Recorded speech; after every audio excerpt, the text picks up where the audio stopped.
Hey, what's going on, ladies and gentlemen? My name is Rayge, and we are back today with our October update for the only 10 teams that you should be focusing in Marvel Strike Force to unlock 80-90% of the content, especially if you want to build a strong foundation for how you want to progress. This is going to be applying for newer players, especially those transitioning from mid-game to end-game. And for those of you already in the end-game, this is what you should be refining, because this is how we can maximize the most optimal rewards, especially to elevate our characters to the highest levels available. So having said that, guys, I do want to caveat by saying that the lists of teams I'm going to be talking about are going to have a focus on respectively to raids and as well as arena. Reason being is raids right now is pretty much the only reliable way to get gear tier 20 pieces every single day. And as you may know, gear tier 20 is the highest level that you can upgrade your characters to. Obviously, you can still find them in the respective stores and then accumulate through events that are limited, but at the end of the day, raids remain to be the most optimal and most reliable way as you're doing the daily raids in and out every single day. Power cores are the only way that you can generate from the arena game mode, so that's why we want to focus on that, because without that power core resource, we're not able to use that in a flex way for pivoting in events, additional campaign energy, you name it. So there's just a lot of versatility to power cores, and those two resources right there is what's going to give you that really strong progression path in addition to building this foundation for your roster progression. So let's get into it.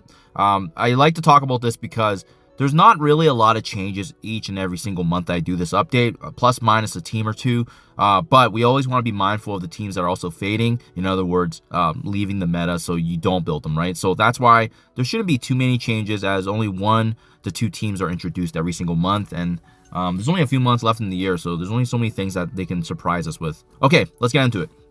So first and foremost, Mystic team for the raid team right now is Night Stalkers. I want to flag this for your guys' review because although Blade and Oath have a lot of value, I brought them both personally into Age of X to unlock Xavier in his respective saga. The Mystic section for raids is going to be the next team to be likely replaced.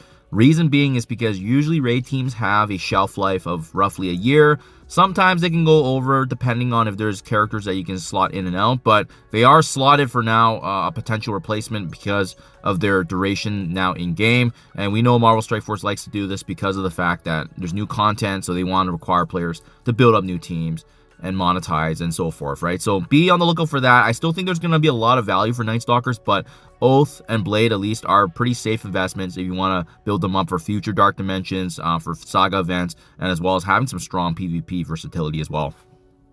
We have the Insidious 6 team plus plus Shocker and Vulture being reworked in this mix. Now, the reason I have that middle slot missing is because we still don't have access to Superior Spider-Man. He's available right now for farming in the Antimatter store, but I don't have him unlocked at the recording of this video. So, obviously, we know that they're required for daily raids, and they are the newest raid team, so they're going to have the longest shelf life out of all the raid teams that we have here available. So, that's nice to know. They're not going to likely get replaced until 2026. Versatility in Crucible and War. I love the fact that they can be utilized for the Chapter 2 Scourges, as well as obviously we know there's going to be some sort of future value in anytime with Sinister 6. It does seem like they stay pretty afloat in the game because they always love to rework these teams and synergies, and the fact that they have different synergies now as well with Sinister and as well as the Superior 6, which is really cool.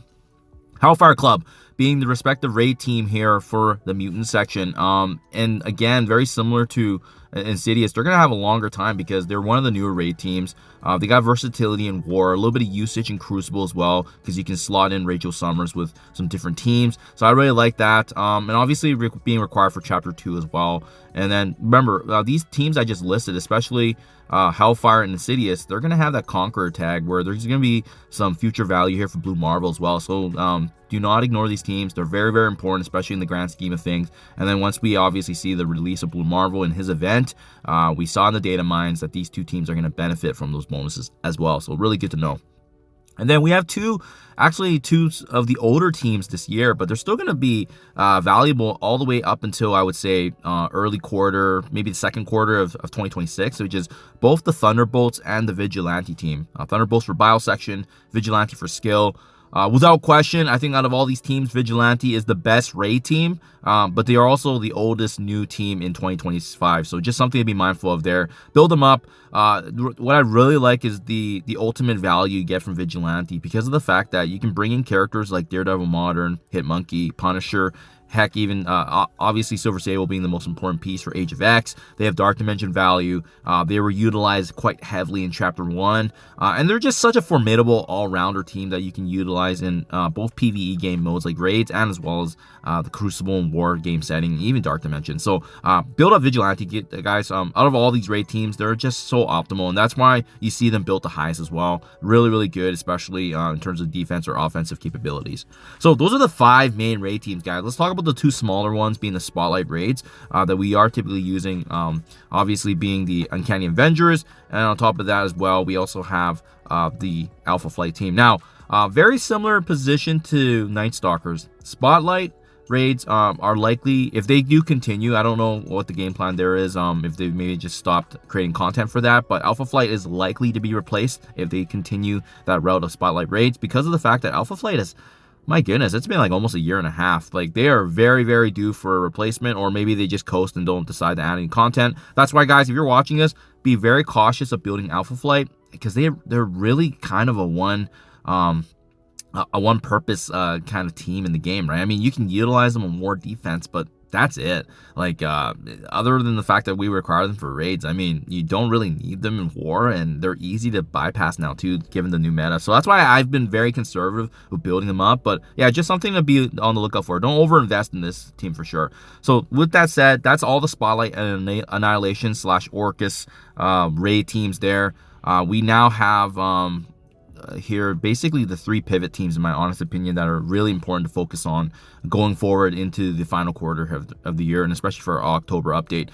First team here being Brimstone. We don't have the 3 members here listed because we don't have them unlocked in the game, but obviously we know Living Mummy released recently. We had Damon from last week, and then we know the reworks happening to Doctor Strange, Heartless, and Elsa. Now, having said that, there's been so much verbiage and so much information on how powerful Brimstone is. Obviously, we don't know until we have these characters unlocked and testing out, but they're going to be an important piece to unlocking Sentry as well in Battle World 2.0's return. So just something to be on the lookout for there.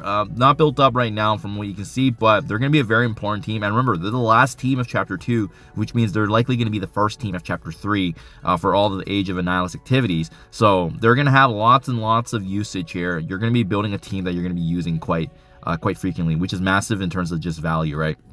So something to be on the lookout for there. I still have my Astral team on here because with the importance of Battle World, and they made a note of this too, Astral isn't going to be having as much success as Brimstone respectively in Battle World, but they're just such a good war, Cosmic Crucible versatility, and the fact that, you know, Shadow King is still one of the best legendaries in the game. I really like this team because of what they can do both in those game modes, but as well, you can bring them in for, like, example, I had both Emma and Shadow King from my Age of X progression as well. So, I mean, there's just a lot of usage for these characters, and remember, Battle World, they're always going to be strong, just not the go-to team now that Brimstone is replacing them as basically the meta for Battle World. So just something to be on the lookout for there. And then last but not least, how can I not talk about the Fantastic Four MCU? I mean, if you want to generate power cores every single day and remain in the top 10, you have to have, you know, Sue Storm, Reed Richards, Franklin, all built up to the max. And the reason I have the Thing and the Human Torch here shown is because I want to illustrate for you guys that you don't need these 2 characters built up to use such a powerful MCU team, because you'll likely be slotting in different mythic characters in Arena anyways. The 3-piece here was utilized heavily in Chapter 1, utilized heavily in Chapter 2, and then we also have some information in the data mines that they're going to have some bonuses as well being applied in Blue Marvel's future events. So just value across the board for Fantastic Four. Out of all these teams I listed, guys, I would say the 2 most important for sure is going to be Fantastic Four, and as well as Vigilante being the top raid team. But Brimstone looks like they're going to get that 3rd title pretty soon here, given how much value is seemingly going to be utilized for the future months here. So there you guys have it. Top 10 teams right now, the ones that can build and unlock the majority of the content for Marvel Strike Force if you were to restart right now. So hope this helps you guys out. Let me know down in the comments below if I missed anything, if you guys see valuable. Thank you, and I'll catch you guys in the next one.